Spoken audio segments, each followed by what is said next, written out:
Ben, nous sommes le collectif des délégués ANBG, nommé en Conseil des ministres depuis le 24 mars 2024. Et nous avons effectivement pris nos fonctions, l'ANBG, à travers des séminaires, à travers notre enrôlement, à travers des prix de service.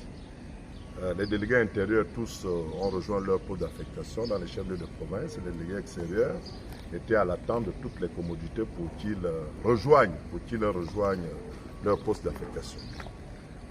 Mais nous sommes au regret de constater que 18 mois après notre nomination, rien n'a été mis en place, surtout sur le plan rémunération. Nous ne sommes pas rémunérés. Nous sommes à la disette pour des pères et mères de famille que nous sommes. Beaucoup d'entre nous ont été appelés à servir ici alors qu'ils exerçaient déjà ailleurs et qu'ils avaient un certain nombre de droits, d'avantages et qu'ils avaient dans leur lieu d'affectation à l'origine. Et ils sont venus ici pensant que les choses allaient se faire correctement. Donc, comme je l'ai dit, depuis 18 mois, rien n'a bougé sur le plan rémunération. Nous avons donc fait le tour d'un certain nombre d'autorités de la République pour vouloir comprendre si la souveraineté d'une décision prise en Conseil des ministres ne s'appliquait pas à l'Agence nationale des bourses où nous exerçons. Et toutes ces autorités nous ont rassuré qu'à partir du moment où un décret a été pris en Conseil des ministres, il est applicable quelle que soit la direction, quelles que soient les personnes qui sont à la direction de l'agence. Là, nous sortons d'une énième rencontre avec Madame le directeur général de l'agence, où nous revenons de là complètement déçus, décapités, parce qu'il n'y a rien qui se pointe à l'horizon qui peut nous amener à espérer le dénouement de cette situation heureuse d'ici quelques temps. Il n'y a rien.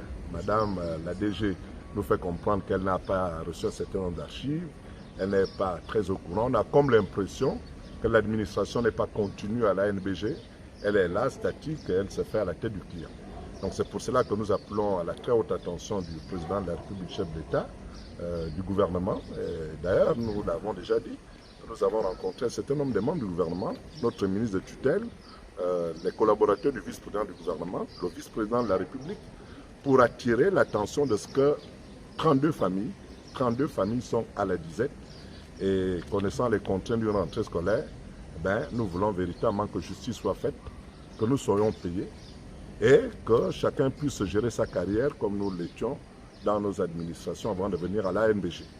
Donc les autorités de ce pays se saisissent de ce dossier, puisqu'après ça risque de faire effet tourbillon. Et nous ne voulons pas nous comporter en des personnes d'un autre âge, nous voulons rester dignes et responsables parce que vous avez ici, comme vous le constatez, des pères et des mères de famille, des responsables qui ont fait leurs preuves ailleurs, qui sont capables de les faire ailleurs. Mais nous ne comprenons pas que ceux qui sont en position actuellement à l'ANBG font le déni volontaire de ne pas reconnaître notre situation, de ne pas nous faire respecter nos droits en nous payant ce qui nous revient. 18 mois après, c'est trop. Nous n'en pouvons plus. Monsieur le Président de la République, faites diligence en notre faveur. Je vous remercie.